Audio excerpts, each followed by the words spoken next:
Unix platforms, getting and installing the latest version of Python on Linux. Python comes pre-installed on most Linux distributions and is available as a package on all others. However, there are certain features you might want to use that are not available on your distro's package. You can easily compile the latest version of Python from source.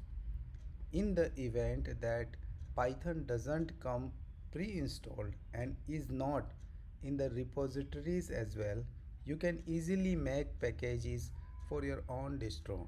Have a look at the following links.